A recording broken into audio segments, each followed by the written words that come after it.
Today we have my first video on predictions for the 2022 NFL season, which is pretty exciting stuff. And maybe because my team plays in this division, we're going to start with the NFC East. While I admittedly don't care for 3 teams here, I promise to give an unbiased opinion. If you guys enjoyed this video, let me know in the comments and maybe we can do all 8 divisions before the season starts. Leave your predictions in the comments and let's get into it. Now, before I give my predictions, let's see what the odds are according to DraftKings at this moment. First place is the Dallas Cowboys, projected 10 wins. The Philadelphia Eagles are second at 9.5 wins. The Washington Commanders are in third place at 8 wins, and the New York Giants are at 7 wins in 4th place. So we will go in reverse order to try to make this more suspenseful. So the team I have finishing last in the NFC East in 2022, and I feel dirty saying it because I actually think I could be underestimating them, but I have my New York Giants, who I project to be 6-11 this season. NYG went 4-13 last season, moved on from their head coach and GM, dealt with a bevy of injuries, and that includes quarterback Daniel Jones, who almost missed half the season. It's been dreadful for this organization since 2016, but the arrow does seem to be pointing upwards, and for real this time. They have a GM with a long-term thinking approach, a likable head coach with an impressive offensive background, and a proven defensive coordinator in Don Martindale, who spent his last few years in Baltimore. Now, for this 2022 Giants team, they're going to be better than last year. I feel confident saying that,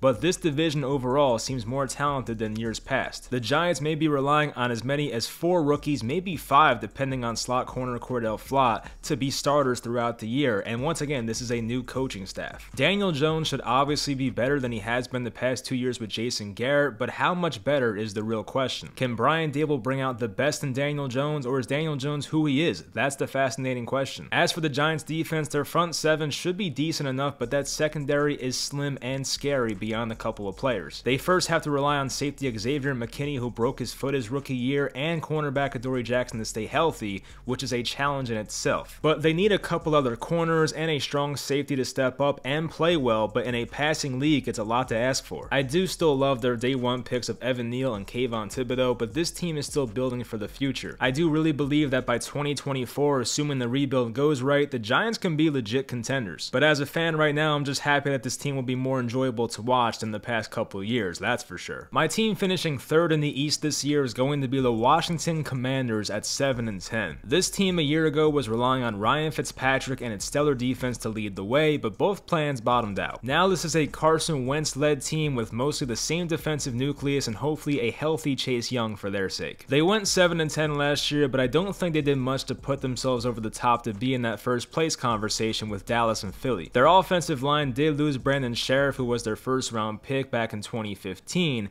but now they have to rely on former Panthers teammates Andrew Norwell and Trey Turner to man those guard positions. I still like this defense, but that linebacker spot definitely concerns me. If Jamin Davis, who's in his 2nd year now, who we know has all the tools to be great, but if he can't be consistent, this may be a rough spot for that defense. I'm not sure if I can trust Carson Wentz to stay healthy, nor do I think his situation in Washington is much better than Indianapolis. It's not as far off as people think. Washington does have a good offensive line, good weapons, and a good defense, but this is still a step below Indy in my opinion. And I do like Antonio Gibson, but I just can't see him having the Jonathan Taylor type season that he had for the Colts last year. And as for Wentz, I probably like him more than most people, but he is concerning. His inconsistent footwork, his bad decisions, terrible turnovers, and injuries can hold him back, but we'll see what happens. They do have pretty good weapons on this team. Terry McLaurin, who they just re-signed, Antonio Gibson, who I just mentioned, the running back, Curtis Samuel can hopefully stay healthy this year, and first round pick Jahan Dotson. I'm ready for the hate with this one, but the 2nd place team I have this year for the NFC East is the Dallas Cowboys, who I project to be 9-7. So they were 12-5 last season, which is great, although it was a first round exit in the wildcard game to the Niners, but I really did not see where this team got much better. They lost wide receiver Amari Cooper, right tackle Lael Collins, defensive end Randy Gregory, wide receiver Cedric Wilson, and guard Connor Williams. They tried to fill the void by adding Dante Fowler at defensive end, which is a downgrade from Gregory, and Steelers wide receiver James Washington, which is a massive downgrade from Amari Cooper. Sure, they're fine players, but you're losing a lot more than you're getting in my opinion. Zeke is another year older, taking up more cap space than last year, way more actually, and Tony Pollard may end up seeing more work than him when it's all said and done. I also don't expect Mike McCarthy to magic technically turn into a good head coach. He is what he is at this point. I like bringing back Michael Gallup, but that's a guy coming off a late season ACL tear, and they're hoping he'll be ready by week 1. This team is still talented. They have a borderline top 10 quarterback, depending on how you look at Dak.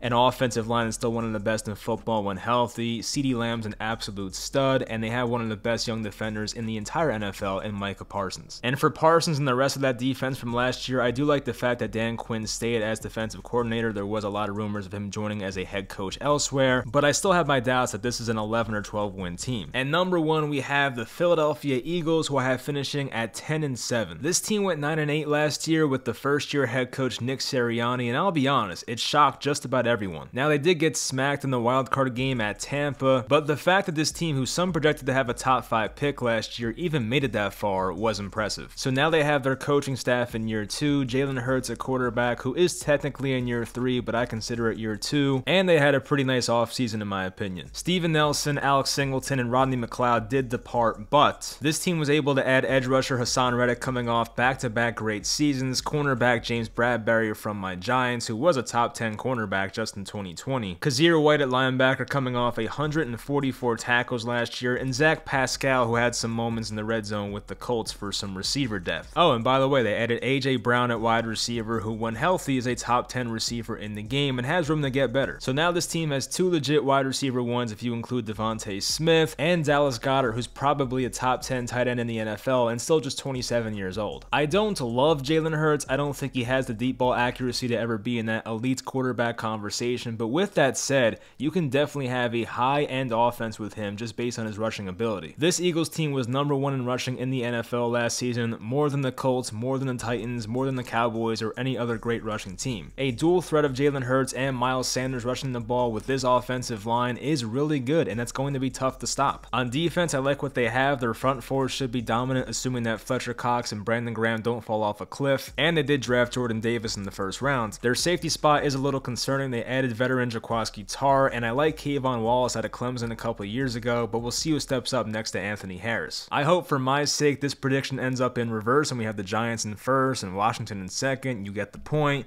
but we shall see. Hopefully you guys enjoyed the video. Once again, I'll try to preview and predict the other 7 divisions before the season starts. Leave in the comments your predictions, and I'll talk to you guys next time.